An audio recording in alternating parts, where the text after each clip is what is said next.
Mother's Day. The very words used to conjure images of blooming roses, breakfast in bed, and the comforting chaos of a family gathered. But this year, like the last few, the sentiment felt hollow, a cruel mockery of what family was supposed to be.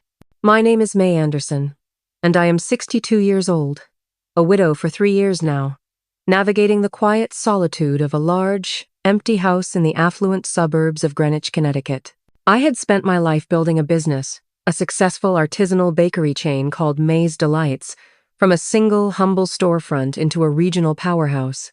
I had poured my heart, soul, and every ounce of my energy into it, ensuring my only daughter, Amelia, would inherit a legacy of hard work, financial security, and a name built on quality and trust.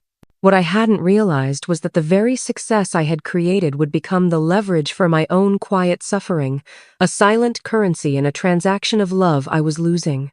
Mother's Day started like any other Sunday in my new reality. I woke up in my king-sized bed, the silence of the house pressing in on me, made even heavier by the absence of Harold, my late husband. He had been the grounding force in my life, my rock, my confidant. 3 years ago, a sudden, brutal heart attack had stolen him from me, leaving a void that no amount of success, no amount of wealth, could fill. The silence used to comfort me, a quiet respite from the demands of my business and the increasingly demanding nature of my daughter. Lately, though, it just reminded me of all the conversations that would never happen again, the laughter that would never echo through these halls. I made coffee for one, the aroma filling the cavernous kitchen, and tried not to think about the quiet, the emptiness. My journey to building May's Delights wasn't born of privilege or a silver spoon. It was forged in the fires of necessity and a boundless passion for baking. I grew up in a small town in rural Ohio, the daughter of a hard-working mechanic and a resourceful homemaker. We didn't have much, but we had love, integrity, and the aroma of my grandmother's apple pie filling the kitchen every Sunday. It was from her that I inherited my love for baking, for the alchemy of turning simple ingredients into something comforting, something joyful. I dreamed of a life beyond my small town, but I also understood the value of honest labor. When Harold and I met in college, he was an ambitious engineering student, and I was studying business, my head filled with dreams of entrepreneurship, of creating something tangible that brought people happiness. We were a perfect balance. His analytical mind and calm demeanor complemented my creative spirit and boundless energy. After graduating, we moved to Connecticut, drawn by the promise of opportunity. Harold found work as an aerospace engineer, and I, after a few unsatisfying corporate jobs, decided to chase my true passion. With a modest loan from Harold's savings and countless sleepless nights, May's Delights was born in a tiny rented storefront. I baked every loaf of bread, every muffin, every cookie myself. Harold would come in after his long shifts, meticulously repairing my ancient oven, helping me with inventory, and even delivering orders in his beat-up sedan. We worked side by side, dreaming of expanding, of making our mark. The early years were brutal, filled with doubt and exhaustion. There were times we lived on ramen noodles, pouring every spare cent back into the business. But slowly, painstakingly, May's Delights grew. Our reputation for quality, for fresh, delicious baked goods made with love, spread by word of mouth. We opened a second store, then a third, eventually expanding into a regional chain with a loyal customer base and a formidable presence in the competitive gourmet food market. Amelia was born amidst this whirlwind of entrepreneurial growth.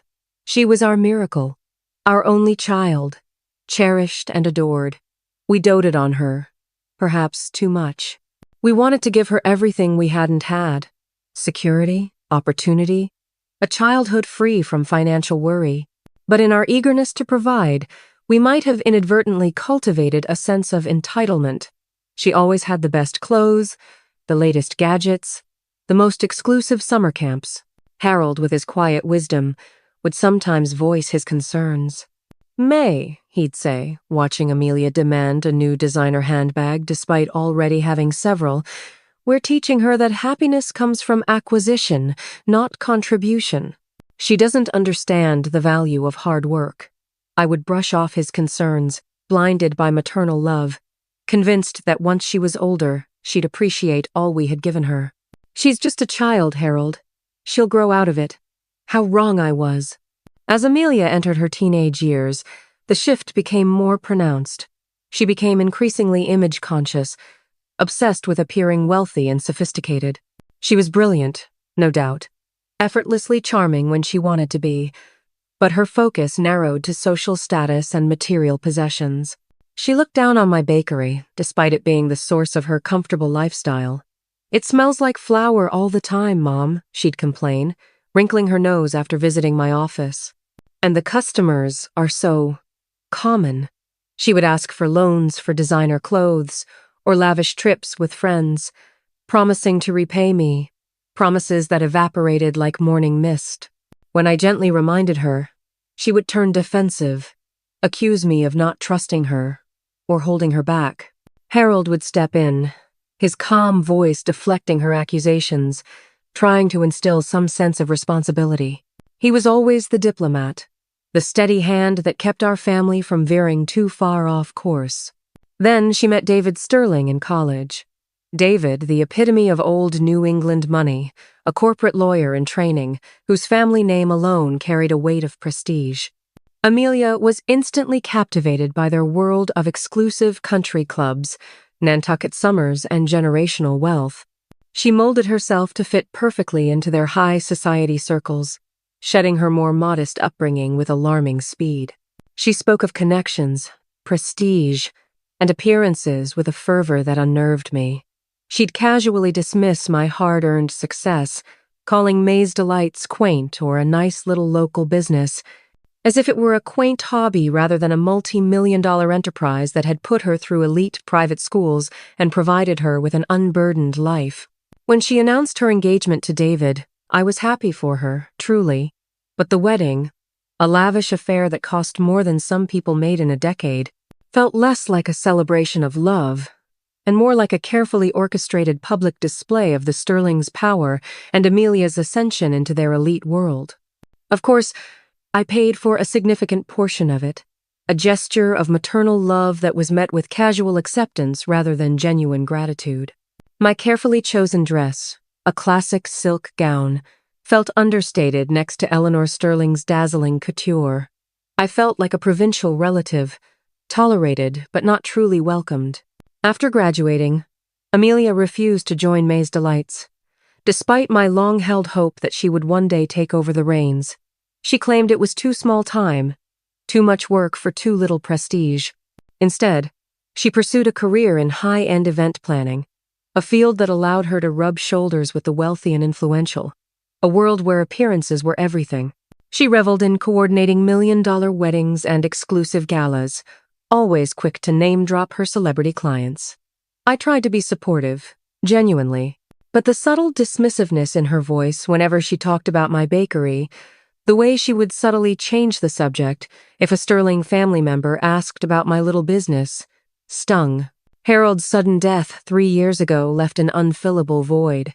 He was my compass, my confidant. Without him, I felt adrift, and Amelia's subtle exploitations became more apparent, more frequent. Her emergencies that required immediate financial assistance, her insistence that I was always so busy with the bakery, a convenient excuse for her own lack of effort. Her emotional distance, all of it sharpened into a painful clarity. I was alone, and she knew it.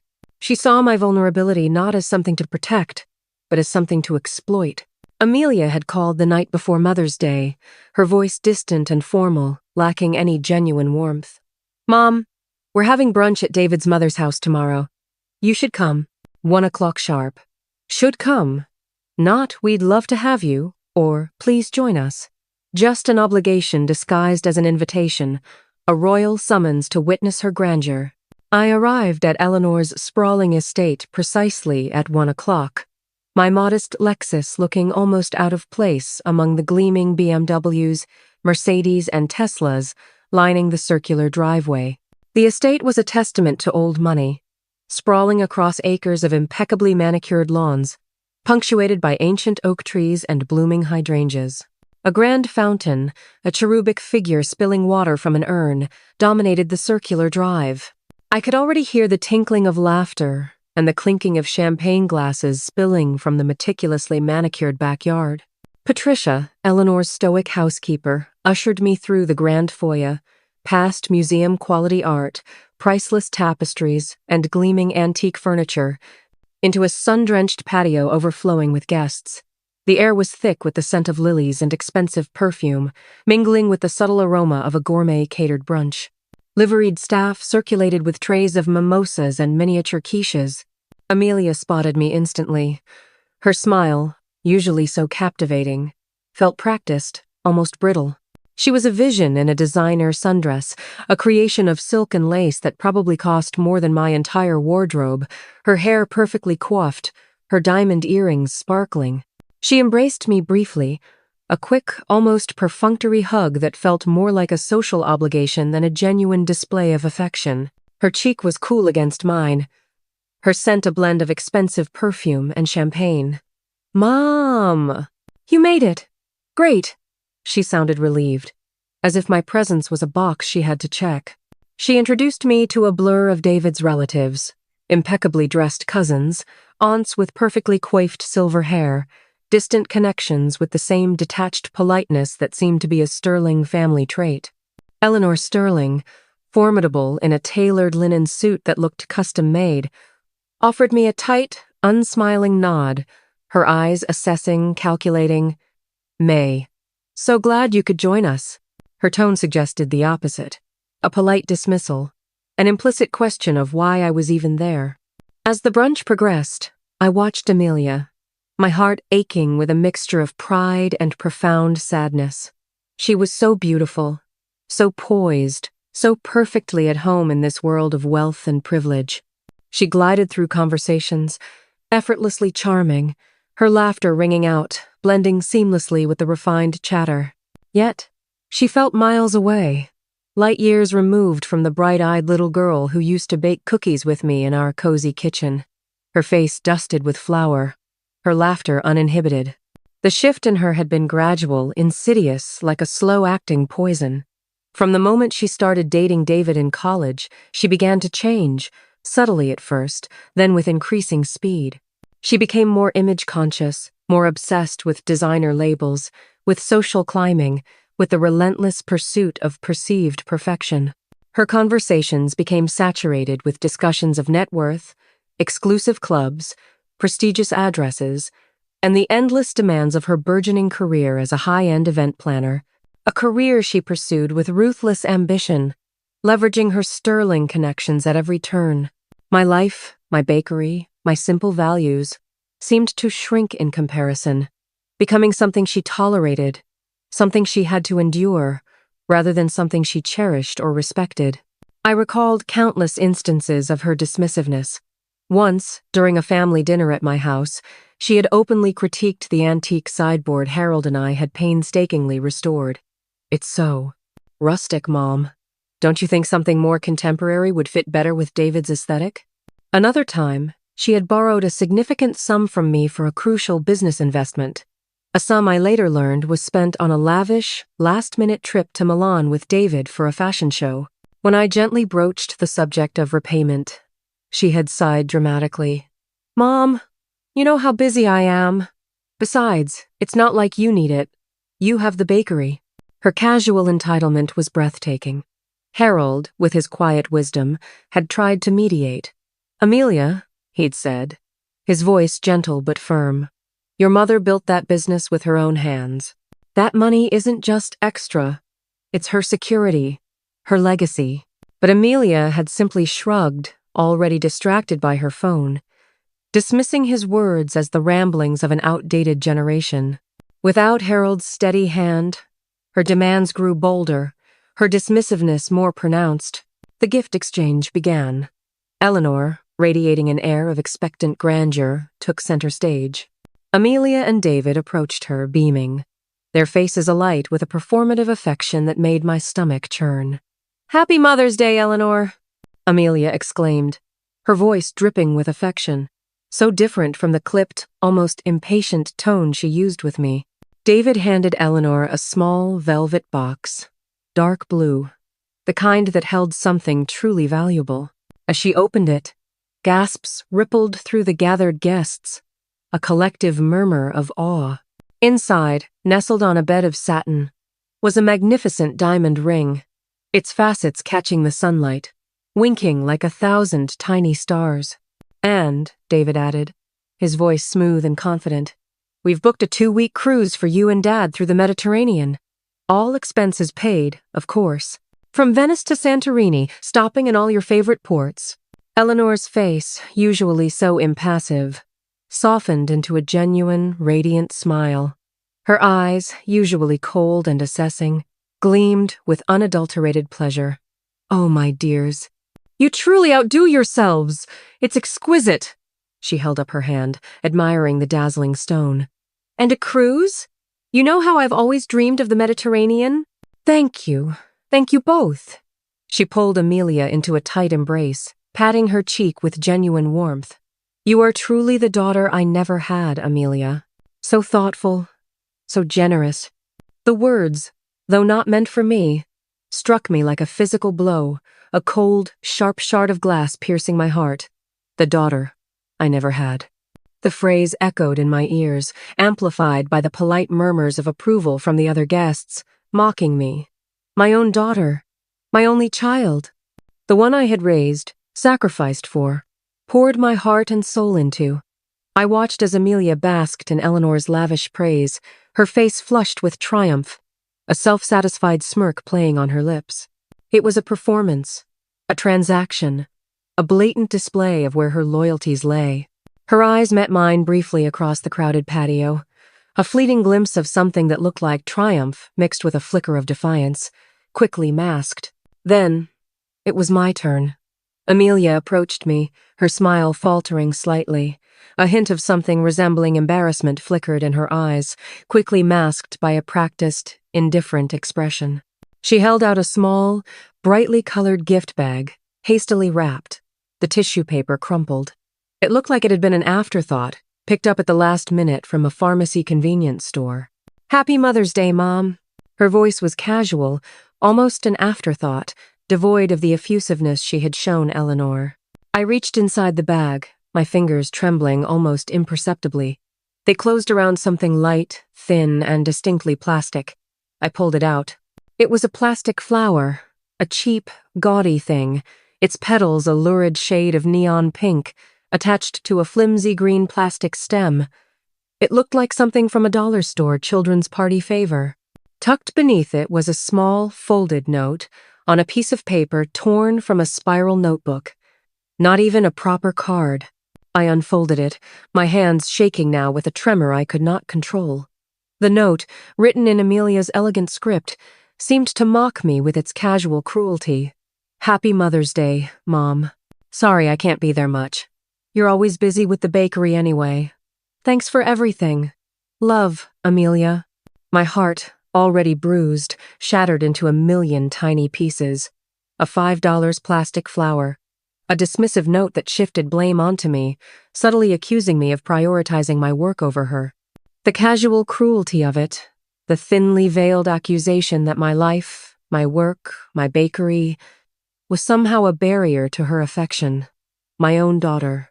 She hadn't even bothered to buy a real flower, let alone a proper card. The contrast to Eleanor's lavish gifts was stark, brutal, a public humiliation masked by the polite smiles of the other guests, who probably hadn't even noticed the cheapness of my gift amidst the sterling opulence. I forced a tight, brittle smile, trying to mask the stinging tears in my eyes, the sudden coldness that gripped my chest. Thank you, dear, I managed, my voice barely a whisper, a strained, fragile sound. It's thoughtful. No one else seemed to notice. Or perhaps they simply chose to ignore the blatant disparity. The conversation flowed around me, effervescent and light, discussing Eleanor's cruise itinerary, the brilliance of the diamond, the upcoming social calendar of the Sterling family. I felt invisible, a ghost in my own daughter's life, a relic from a past she was desperate to shed. The plastic flower felt like a brand in my hand, a scarlet letter of shame and insignificance. I spent the rest of the brunch in a fog, nodding vaguely at polite inquiries, sipping sparkling water, feeling utterly, profoundly alone. The food, once a source of comfort for me, tasted like ash in my mouth. I slipped away as soon as decorum allowed, escaping the opulent prison, the plastic flower clutched in my hand, its cheapness a searing brand on my soul. As I drove home, the perfect suburban houses flashing past, each one a testament to comfortable, ordinary lives, my mind replayed the scene, an endless, agonizing loop. The diamond ring, the cruise, the plastic flower, the note, the words. The daughter I never had echoed in my ears, growing louder, more condemning. It wasn't just the cheap gift. It was the utter contempt it represented, the dismissiveness, the clear message that I was less than, utterly unworthy of her genuine affection or effort. It solidified a creeping suspicion I had harbored for years, that Amelia, my beloved daughter, saw me not as a mother to cherish, but as a resource to be exploited, a bank account to be drawn upon, a problem to be managed, a convenient stepping stone in her relentless climb up the social ladder. Harold had always been the buffer, the one who gently pointed out Amelia's selfishness, who tried to mediate, to protect me from her sharper edges. He had often warned me, "May, you give too much. You make it too easy for her to take. Someday, she'll forget where it all came from." I had dismissed his worries, thinking he was just being overly protective. Now, with him gone, I was left exposed, vulnerable to her casual cruelties, her insidious manipulations. I remembered countless instances. The loans for designer clothes she never repaid, the times she promised to visit, only to cancel last minute for a more important social engagement. The way she spoke about May's delights with a faint air of disdain, as if it were a quaint hobby rather than the multi-million-dollar business I had built with my own two hands, with Harold's unwavering support. I had always made excuses for her. She was young, ambitious, focused on her career. I had told myself that her love was simply expressed differently, that she had a lot on her plate. But the truth, stark and undeniable, was staring me in the face, illuminated by the cheap plastic flower on my passenger seat. She didn't love me. She loved what I could provide. She loved the idea of what I could provide. A ready inheritance, a stable financial fallback, a safety net that allowed her to take risks without truly facing consequences. I reached home, the house as silent as a tomb. I walked into the kitchen, the very heart of my home, the place where May's delights had first taken root, where Harold and I had shared countless meals and dreams, where Amelia herself had taken her first steps. I stared at the plastic flower, then crumpled the note in my hand. No more. I had spent a lifetime nurturing, providing, always giving, always putting others first, always sacrificing my own needs for the sake of my family, for the sake of the bakery. Now, it was time to put myself first. The profound disappointment, the utter sense of betrayal, was a catalyst. It ignited a spark of defiance within me, a fire I hadn't realized still existed. The next morning, my phone began to ring, and ring, and ring. 28 missed calls, all from Amelia. Her relentless barrage started before the sun was fully up, vibrating my nightstand with an insistent, frantic urgency. I knew why. I had called my longtime business lawyer, Richard Stone, at 7 a.m., a call I had delayed for years out of a misguided sense of loyalty, a misplaced hope that Amelia would someday come around, would someday see me for who I was, not what I possessed. "Richard," I had said, my voice steady, my resolve firmer than I had thought possible, "I want to sell May's delights, all of it, as quickly and discreetly as possible." Richard, a shrewd and dependable man who had handled all my legal affairs for decades, was initially surprised. He had seen my journey from a small-town baker to a successful businesswoman, had witnessed my dedication. "May, are you sure? The business is thriving. It's your life's work. What about Amelia? She always assumed she'd take over. It's effectively her inheritance, or at least a significant portion of it." "Amelia has made her choices clear," I replied, the bitterness sharp in my voice, but tempered now with a steely resolve. I briefly recounted the Mother's Day humiliation, the cold indifference, the plastic flower, the damning contrast. Richard, a father himself, understood instantly. His face, usually so composed, tightened with quiet anger on my behalf. "Consider it done, May. I'll get the process started immediately. This will require absolute discretion until the deal is finalized. We don't want any leaks or any attempts to sabotage the sale." He knew Amelia's tactics. Amelia's calls continued, each frantic message more demanding than the last, her voicemail box filling with her increasingly desperate pleas. "Mom, pick up! What's going on?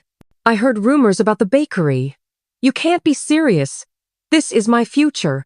Our future. You can't just sell it out from under me. What about all my connections? All my plans?" Her voice, usually so composed, was laced with raw panic, with genuine fear. It wasn't for me. It wasn't for the legacy of May's delights.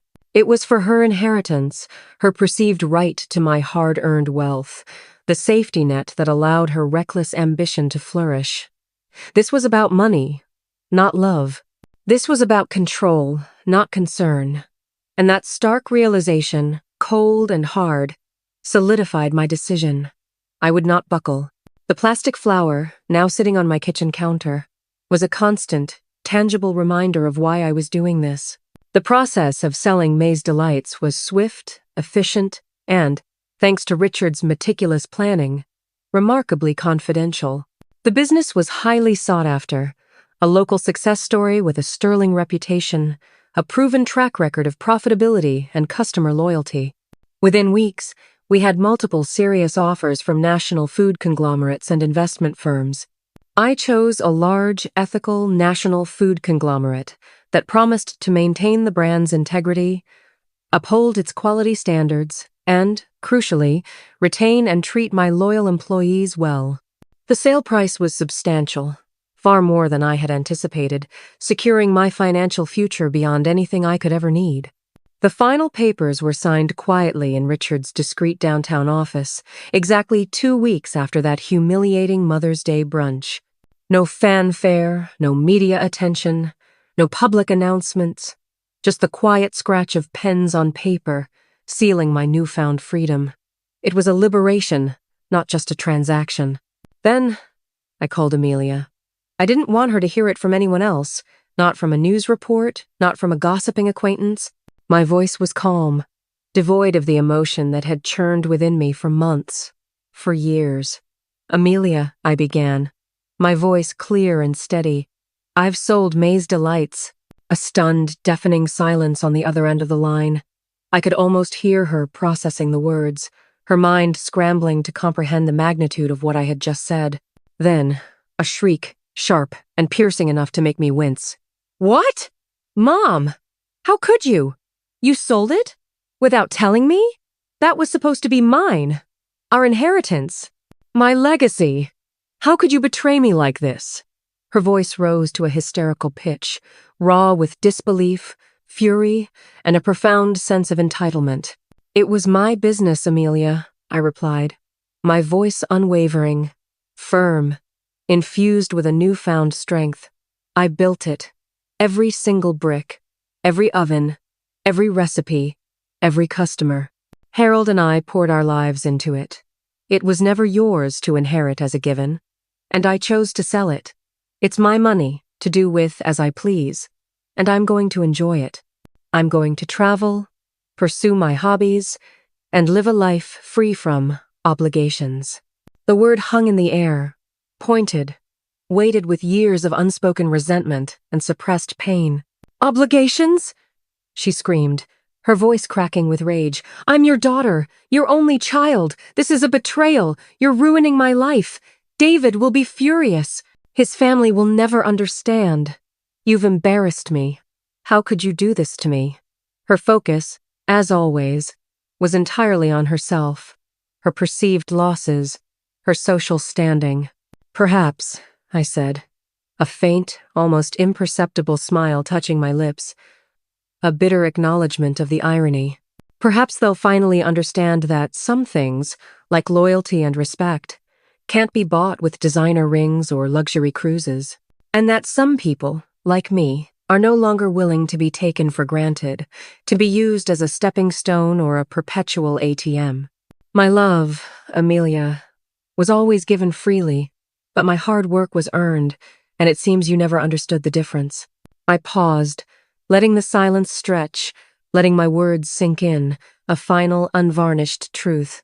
I'm going to use the proceeds to live comfortably, yes, and to establish a charitable foundation in your father's name, supporting young entrepreneurs who actually value hard work, integrity, and the joy of creation. You won't be inheriting the business, Amelia. There is nothing left for you to inherit in that regard. My legacy is my peace now, and my freedom. She hung up on me. The abrupt click was almost anticlimactic after her tirade. The ensuing weeks were a whirlwind of vitriol. Amelia blasted me on social media, twisting the narrative, portraying herself as the wronged daughter, the victim of a cruel, capricious, mentally unstable mother who had inexplicably disinherited her. She claimed I was suffering from mental decline, that I had been manipulated by my lawyers, that I was clearly not thinking straight after Harold's death. She even tried to get David's family to intervene, to pressure me, to force me into submission. But Eleanor Sterling, for all her haughty judgment and social ambition, was too shrewd to get entangled in such a public, messy family drama. She simply advised Amelia to handle her own affairs more discreetly and made it clear that the Sterling name would not be dragged through a public family dispute. David, ever the pragmatist, probably saw the writing on the wall and focused on mitigating the damage to his own image and career, his support for Amelia noticeably cooling. I blocked Amelia's calls, her furious text messages, and her public social media accounts. I needed silence. I needed peace. And for the first time in years, I found it. The sale of the bakery had lifted an immense weight from my shoulders, a weight I hadn't fully realized I was carrying, a burden of obligation and silent resentment. I was no longer defined by my business, or by my daughter's expectations, or by the endless cycle of giving and receiving nothing but disdain in return. I was simply May. And May, it turned out, loved long walks on the beach at dawn, the crisp air invigorating her lungs, the solitude comforting her soul. She loved painting watercolors, letting vibrant colors flow freely onto the canvas, expressing emotions she had suppressed for years. She loved reading sprawling historical novels, losing herself in distant worlds and grand narratives. She loved learning to play the piano, the deliberate press of her fingers on the keys, producing hesitant but beautiful melodies, a stark contrast to the chaotic discord of her recent past. I reconnected with old friends, women I had neglected for years due to the relentless demands of the bakery and Amelia's needs. They embraced me with warmth and understanding, their support a balm to my weary soul. We shared laughter, tears, and quiet conversations over tea, rediscovering the easy camaraderie that had been lost. I even started taking classes at the local university, exploring subjects purely for the joy of learning: art history, classical literature, astronomy. My mind, once consumed by balance sheets and inventory, now reveled in the boundless expanse of knowledge. Months turned into a year. The silence from Amelia was complete, a vast, echoing void. I heard snippets through mutual acquaintances. Her high-end event-planning business was struggling, her social media presence had dramatically waned as sponsors pulled away, her image tarnished by the public spectacle. Her strained relationship with the Sterling family, particularly Eleanor, had deteriorated, as her usefulness to them, her ability to project the perfect image, diminished. David's affection, contingent as it often was on external appearances and his family's approval, had also waned. The whispers were that their marriage was on shaky ground. I felt a pang of sadness, a quiet regret for the daughter she could have been, but no triumph, no surge of vindictive satisfaction. My decision had been born not of malice, but of a desperate, profound need for self-preservation. Then, almost 2 years after that unforgettable Mother's Day, a letter arrived. It was addressed to me, in Amelia's familiar, elegant handwriting, on heavy, cream-colored stationery, not the crumpled notebook paper of the plastic flower note. My hands trembled as I opened it, my heart a complex knot of trepidation and curiosity. I almost threw it away, remembering Richard's advice that some wounds need time to heal, that some relationships need space before they can be rebuilt. But something, an insistent whisper of hope, urged me to read it. It was a long letter, spanning several pages, each word carefully chosen, not with manipulation, but with a raw, painful honesty. It wasn't the frantic, manipulative pleas I expected. It was an apology, a genuine, raw, heartfelt apology, stripped bare of all pretense and self-serving justifications. "Dear Mom," it began, "I know you might never read this. I know I don't deserve your forgiveness, or even your time, but I have to write it. I have to try. The last 2 years have been hard, humbling. After you sold the bakery, after everything truly collapsed, David's family pulled away. My business clients abandoned me. I lost almost everything. My reputation, my sense of security, the very identity I had so desperately tried to build. For a long time, I blamed you. I raged. I hated you for taking away what I thought was mine, for ruining my life." My eyes scanned the lines, tears blurring the words. I could feel the genuine pain, the profound regret emanating from each sentence. "But then," she continued, "I started therapy. I had to. I was utterly lost, Mom. And my therapist, she challenged me. She made me look at myself. Really look. And I saw it, Mom. The selfishness, the entitlement, the way I took you for granted, the way I used you.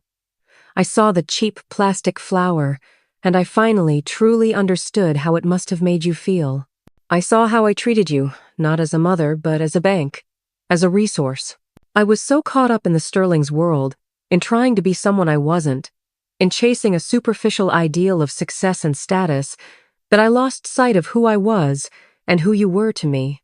I sacrificed our relationship for a fleeting illusion of grandeur." She wrote about her true feelings of inadequacy, her deep-seated fear of not being enough for David's demanding family, and how she had projected that insecurity onto me, viewing my hard-earned success as something to be exploited rather than respected. She admitted to her profound ingratitude, to her superficiality, to the emotional void that had driven her actions. She confessed that Harold, my late husband, had often tried to talk sense into her, to warn her about her path, but she had dismissed him too, viewing his wisdom as old-fashioned and irrelevant. She even mentioned the $20,000 diamond ring she gave Eleanor, admitting it was a desperate attempt to gain favor, a transaction, not an act of genuine love or respect, a hollow gesture that ultimately meant nothing. "Mom," she wrote, "I miss you. Not the bakery, not the money. I miss you. Your laughter, your advice, the way you always smelled of flour and vanilla, of warmth and comfort, the way you always knew how to make everything okay, to fix every scraped knee and broken heart. I miss the mother I pushed away, the one who loved me unconditionally, even when I didn't deserve it. I understand now. Love isn't a transaction. It's a presence. It's showing up. It's listening. It's protecting. It's sacrificing. Everything you always did for me. Everything I never did for you. I was the child who gained everything by stealing from the mother who gave her everything. I'm so sorry. I hope you're happy, Mom. I hope you found the peace you were looking for. You deserve it. Love, Amelia. P.S. I kept the plastic flower. It's on my kitchen windowsill in my new, much smaller apartment, and every time I see it, I remember the look on your face that day. I remember the moment I realized I'd broken your heart, utterly and irrevocably. I'm sorry it took me so long to care about fixing it, to care about you. I sat on my porch for a long time after reading that letter, watching the sun set over the water, the sky painted in hues of orange and purple. The tears came then, quiet tears, not of pain, but of profound release. Forgiveness, I realized, was not about forgetting, nor was it about absolving someone of their wrongdoings, allowing them back into your life without consequence. It was about releasing the burden of anger and hurt from your own heart. It was about accepting that some wounds need time to heal completely before they can be reopened safely.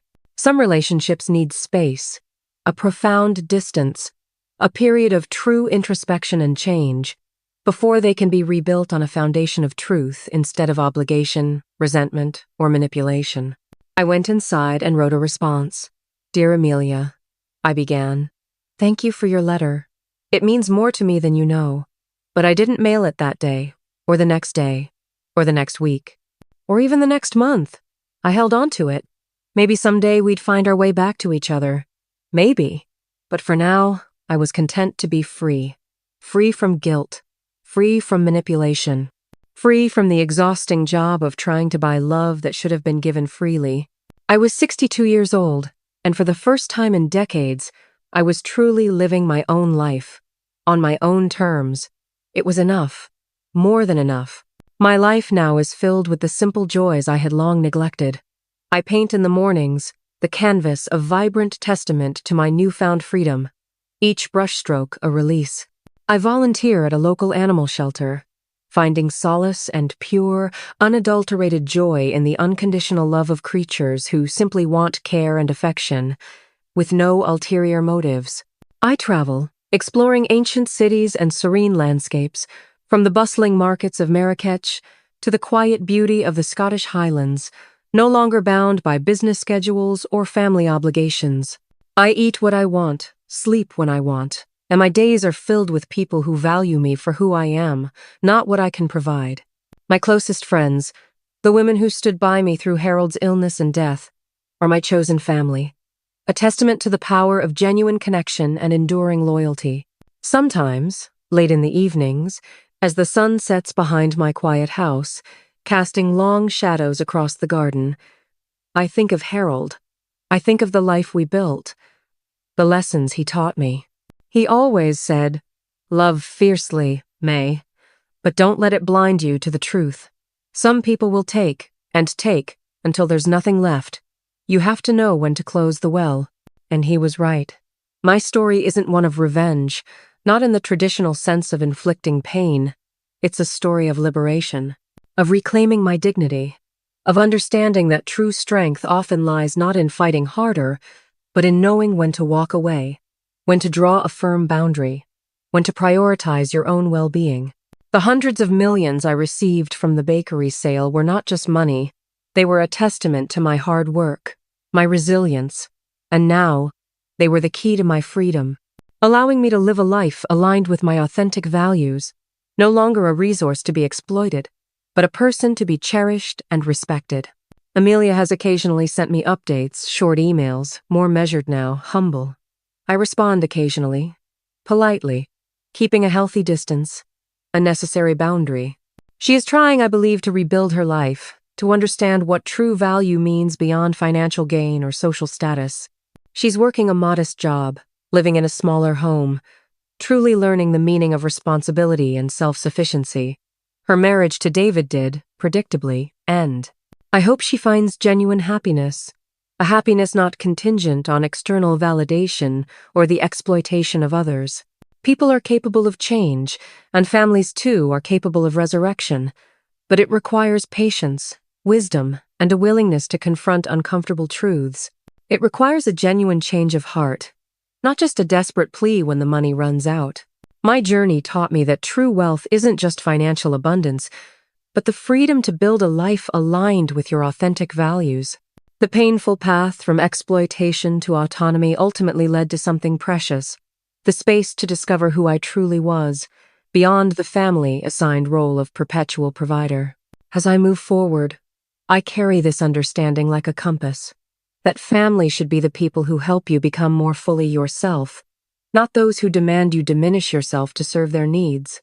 And sometimes, the most profound act of self-love is simply walking away from those who cannot see your worth beyond what you can give them.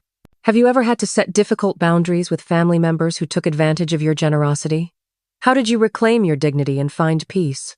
Share your experiences in the comments below. If this story resonated with you, if it helped you recognize your own worth, please hit that like button, subscribe for more real-life experiences, and share it with someone who might need to hear that it's okay to prioritize their own well-being. Thank you for listening to my journey. And remember, your dignity is never for sale. True family supports your growth rather than exploits your goodness.